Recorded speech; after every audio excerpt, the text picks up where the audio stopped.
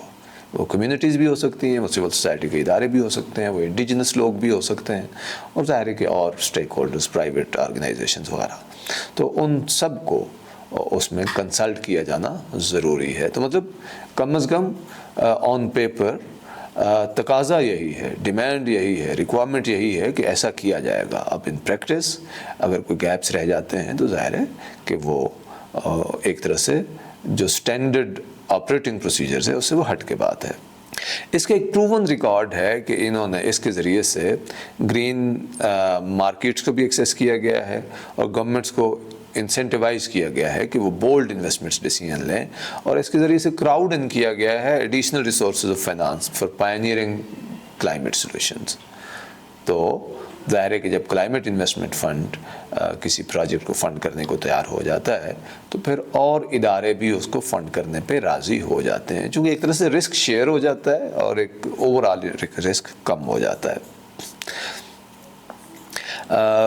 اس میں concessional loan تو ہے ہی, لیکن اس کے ذریعے سے گرانٹس بھی دی جاتی ہیں, اور اس میں بہت ایمفیسس ہوتا ہے کہ کو فائنانسنگ بھی ہو. مطلب یہ ہے کہ اگر کلائمیٹ انویسٹمنٹ فنڈ وہ $100 ملین انویسٹ کر رہا ہے تو توقع یہ ہوتی ہے کہ اس کی کو فائنانسنگ بھی ہو. حکومتیں کریں, ملٹی لیٹرل ڈیولپمنٹ بینکس کریں, MDBs کریں, پرائیویٹ سیکٹر کرے, تو اس کے ذریعے سے تاکہ امپیکٹ میکسیمائز کیا جا سکے. CIF ایک ایسا فنڈ ہے کہ جس نے پرائیویٹ فنڈنگ بھی موبلائز کی ہے. ظاہر ہے اس میں کافی ساری فنڈنگ, یہ جو پلیجڈ اماؤنٹ ہے وہ تو ڈیولپڈ کنٹریز کے ملکوں نے کی ہے, جیسے میں نے کہا کہ 15 ملکوں نے اس پہ کمٹمنٹ وہ کی ہوئی ہے, پلیجز کیے ہوئے ہیں. لیکن CIF اس حوالے سے بھی ایک کامیاب فنڈ ہے کہ انہوں نے پرائیویٹ فنڈنگ بھی موبلائز کی ہے, اور اس کے لیے انہوں نے کیپٹل مارکیٹ سے اپنے CIF کیپٹل مارکیٹس میکانزم کے ذریعے سے کوئی $500 ملین کے قریب فنڈز ریز کیے ہیں. تو مطلب اس طرح سے انہوں نے اپنی سسٹینیبلٹی بھی انشور کی ہے اور اپنے سورسز کو ایک طرح سے ڈائیورسیفائی کیا ہے. اور ظاہر ہے ان کی مارکیٹ میں کریڈیبلٹی ہے, تو اس کی وجہ سے ان کو مارکیٹ سے سستے داموں اس طرح کے لونز دستیاب ہو جاتے ہیں. یعنی مطلب بانڈز وغیرہ لانچ کریں تو اچھا رسپانس آتا ہے. CIF کا جو پارٹنرشپ پروسیس ہے اس میں ایک بات تو یہ ہے کہ یہ پارٹنرشپس جو ہیں وہ کنٹری لیڈ پلاننگ سے شروع ہوتی ہیں. مطلب جب آپ ممبر بن جاتے ہیں, آپ کوئی پروجیکٹ کرنا چاہتے ہیں, کوئی پروگرام کرنا چاہتے ہیں, تو ایک کنٹری لیڈ پروسیس ہوتا ہے.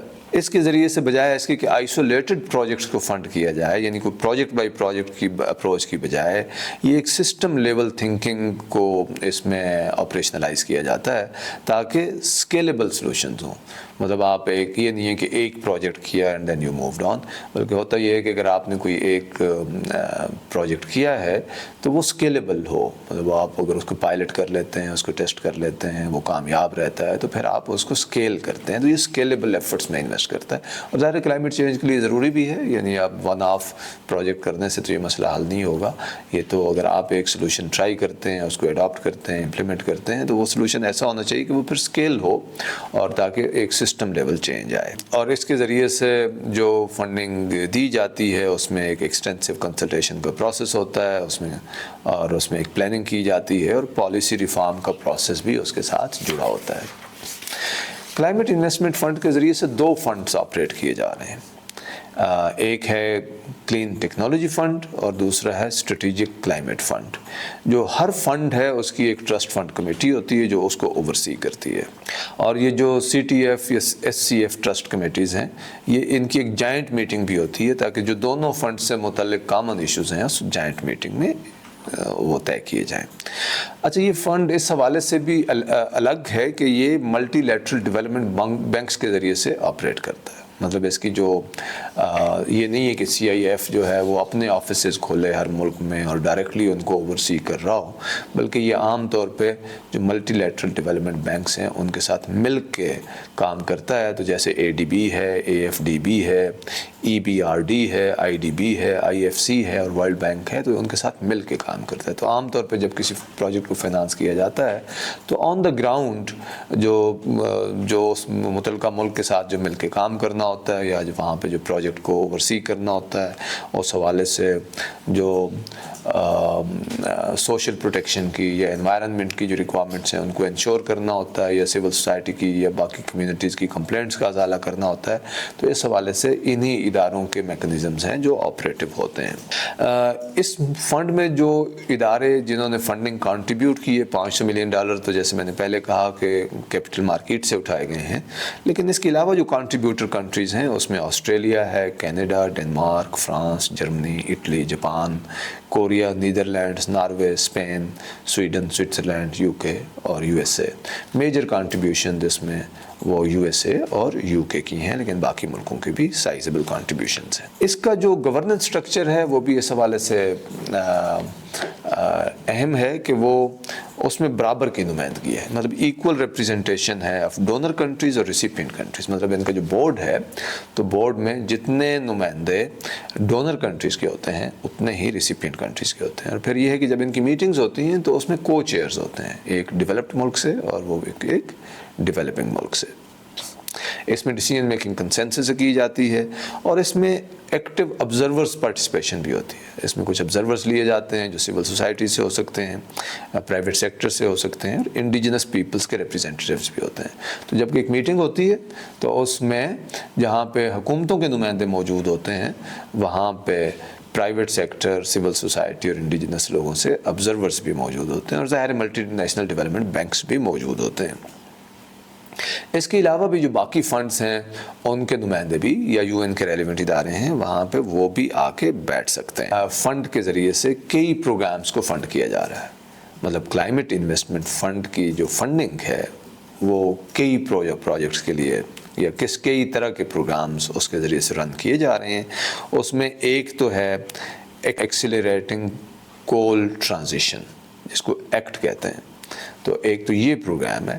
تو ظاہر ہے کہ اس کا فوکس اس بات پہ ہے کہ کیسے ہم کول ٹرانزیشن، مطلب کول کی ذریعے سے جو انڈسٹری لگی ہوئی ہے یا پاور پلانٹس لگے ہوئے ہیں، کہ وہ کیسے ہم اس سے رینیویبل آپشنز کی طرف شفٹ ہوں یا کلین اور رینیویبل انرجی آپشنز کی طرف جائیں. کیونکہ آپ کو پتہ ہے کہ کوئلے کی وجہ سے جب ہم کوئی اکنامک ایکٹیویٹی کرتے ہیں یا بجلی بناتے ہیں تو اس کے بہت سارے اثرات کلائمیٹ پہ اور ہمارے ویدر سسٹمز پہ آتے ہیں. پھر اس طرح سے ایک کلائمیٹ ٹیکنالوجی فنڈ ہے جس کے ذریعے سے کلین ٹیکنالوجی کو پروموٹ کیا جاتا ہے، جس کو CTF کہتے ہیں. پھر ایک گلوبل انرجی سٹوریج پروگرام ہے جس کو GESP کہتے ہیں، اور اس کو بھی اسی فنڈ کے ذریعے سے اس کے تحت پروجیکٹس کو سپورٹ کیا جا رہا ہے. پھر ایک فارسٹ انویسٹمنٹ پروگرام ہے جس کو FIP کہتے ہیں. تو جو ڈیفارسٹیشن کے مسائل ہیں اس کو بھی ایڈریس کرنے کے لیے فنڈ استعمال کیا جاتا ہے. پھر ایک انڈسٹری ڈی کاربنائزیشن پروگرام ہے. ہم اس سے پہلے کئی ایپیسوڈ کر چکے ہیں جس میں ہم نے ڈی کاربنائزیشن کی بات کی ہے. ظاہر ہے اگر انڈسٹری کو ڈی کاربنائز کرنا ہے تو اس کے لیے ان کو انویسٹمنٹس چاہیے، ان کو ٹیکنیکل سپورٹ چاہیے. تو یہ فنڈ اس حوالے سے بھی پروجیکٹس کو سپورٹ کرتا ہے. پھر ایک nature, people and climate program ہے جس کو NPC کہتے ہیں. تو اس میں بھی کافی ایمفیسس نیچر پہ ہے اور کلائمیٹ اور پیپل پہ ہے. پھر ایک پائلٹ پروگرام ہے فار کلائمیٹ ریزیلینس جس کو PPCR کہتے ہیں. تو یہ بھی ایک پروگرام ہے جس کو اس فنڈ کے ذریعے سے امپلیمنٹ کیا جا رہا ہے. Renewable energy integration program REI، اس کے حوالے سے بھی آپ کو پتہ ہے کہ رینیویبل آپشنز تو اب آ گئے ہوئے ہیں، لیکن ان کو کیسے انٹیگریٹ کیا جائے ایگزسٹنگ جو ایکو سسٹم ہے، جو ہمارے گریڈ سسٹمز ہیں اس کے اندر. تو اس کا فوکس اس پہ ہے. اسکیلنگ اپ رینیویبل انرجی پروگرامز ان لو انکم کنٹریز. تو اس کا فوکس SREP اس کو کہتے ہیں. تو اس کا فوکس لو انکم کنٹریز پہ ہے. اور پھر ایک ٹیکنیکل اسسٹنس فیسلٹی TAF وہ بھی موجود ہے. تو ناظرین، یہ ساری انفارمیشن آپ سے شیئر کرنے کا مقصد یہ ہے کہ ہمیں ایک تو اس فنڈ کا پتہ ہو کہ یہ فنڈ موجود ہے. پھر اس فنڈ کے ذریعے سے جن پروجیکٹس کو مختلف ملکوں میں سپورٹ کیا جا رہا ہے تو ہمیں پتہ ہو کہ وہ کون سے پروجیکٹس ہیں، اور اگر کوئی نئے پروجیکٹس آ رہے ہیں تو ہم اس پروسیس میں شامل ہوں.